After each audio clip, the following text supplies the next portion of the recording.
ولید بن عتبہ نے بلا کر کہا کہ تم یزید کے لیے بیعت کر لو، تو حضرت امام حمام حضرت امام حسین نے دو ٹوک کہا کہ یہ کیسے ہو سکتا ہے کہ میں اس جیسے ظالم شخص کے ہاتھ پہ بیعت کروں۔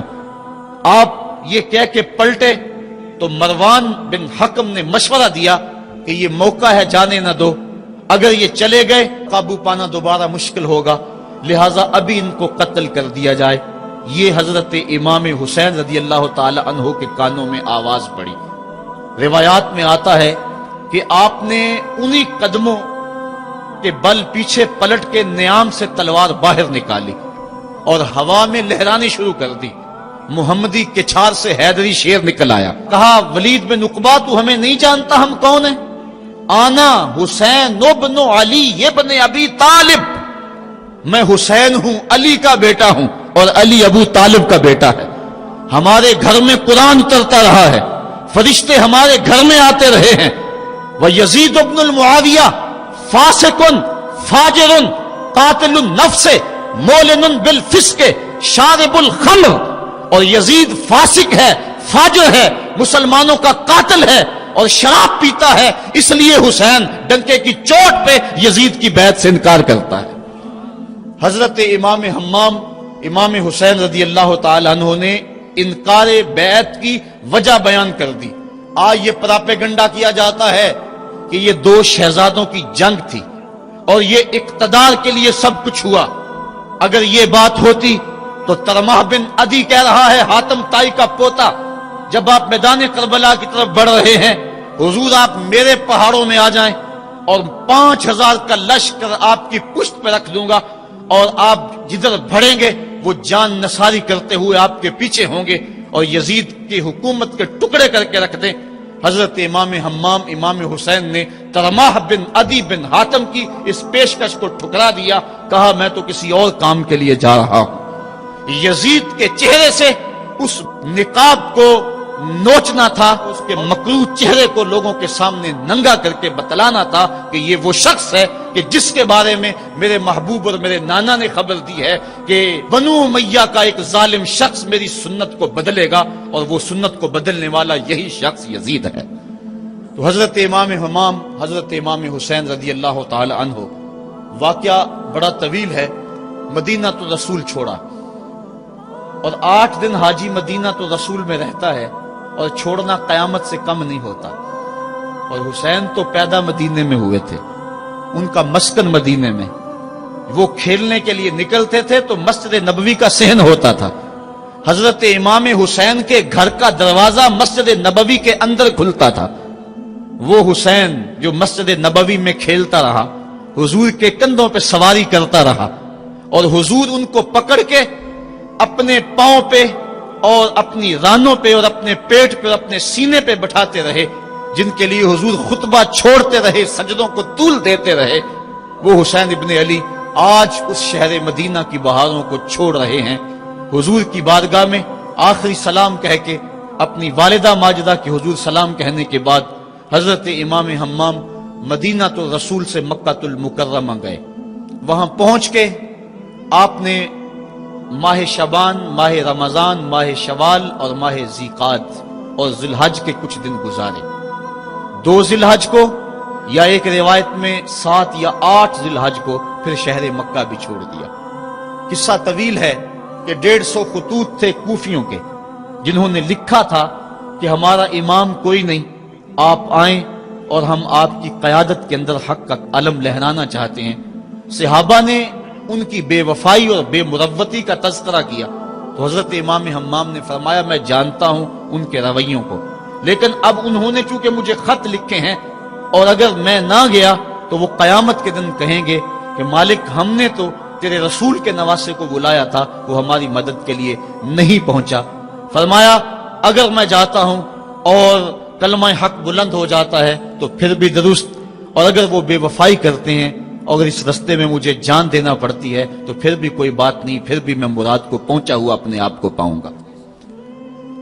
آپ مکہ المکرمہ سے کوفہ کی سمت روانہ ہوئے۔ رستے میں حضرت مسلم بن عقیل کی شہادت کی خبر ملی، لیکن پھر بھی آگے بڑھتے چلے گئے۔ کوفہ سے 2 منزل دور حر بن یزید ریاحی 1000 کے لشکر کے ساتھ مزاحم ہوا اور آپ کو روک کر میدان کربلا میں لے گیا۔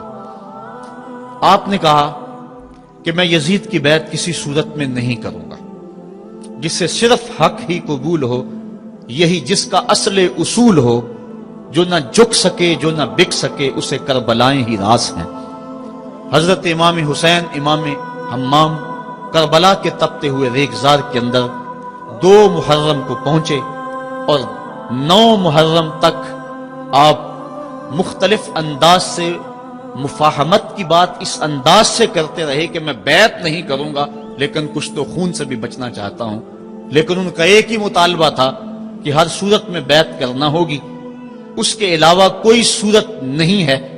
ان کا یہ مطالبہ تھا، ان کی بات یہ تھی کہ بیعت تو میں کسی صورت نہیں کر سکتا، کیونکہ انکار بیعت کی جو وجہ آپ نے وہاں بیان کی وہ وجہ بہر صورت موجود تھی، اس لیے کہا کہ کسی صورت میں میں یزید کے ہاتھ پہ بیعت نہیں کر سکتا۔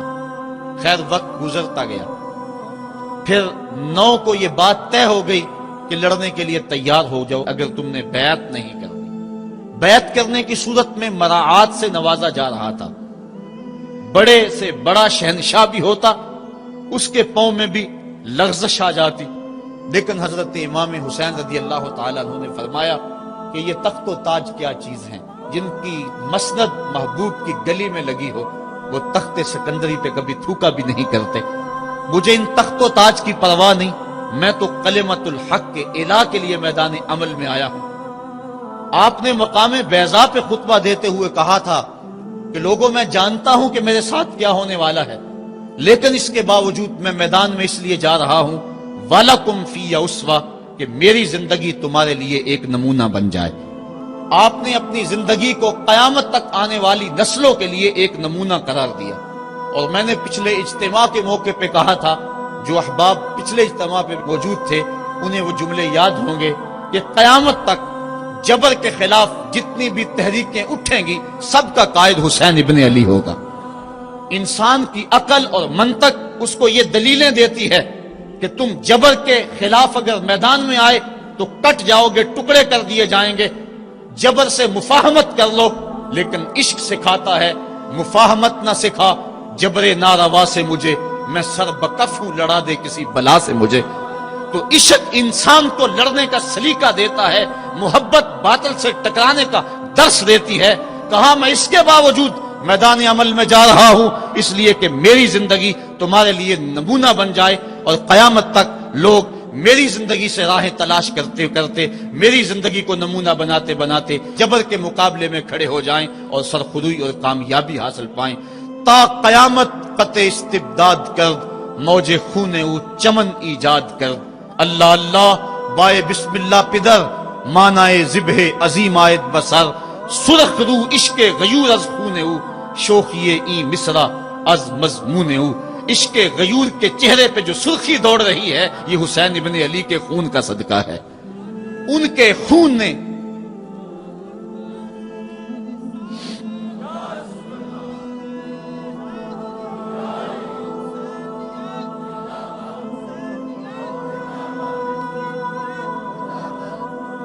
آپ نے 9 کی شب کو چراغ بجھا دیے، کہا یہ میری جان کے دشمن ہیں، تم اگر جانا چاہو تو جا سکتے ہو، میرے بعد تمہیں کوئی نہیں پوچھے گا۔ لیکن جانثاروں نے کہا یہ کیسے ہو سکتا ہے کہ آپ کا ساتھ چھوڑ کے چلے جائیں۔ پھر عاشورے کی وہ رات جو درد و اندوہ سے بری ہوئی رات تھی، ساری رات عبادت میں گزاری۔ ایک طرف شراب چل رہی ہے اور دوسری طرف آنکھوں سے عشق رسول کی مستی چھلک رہی ہے۔ تہجد کا وقت ہوا، نماز تہجد ادا کی، شہزادہ علی اکبر نے اذان پڑھی، اور کربلا کے ریگزار میں ان کی یہ آخری باجماعت نماز تھی۔ ریگستان کربلا کے ذرے گواہ ہو گئے ان کے سجدوں کے۔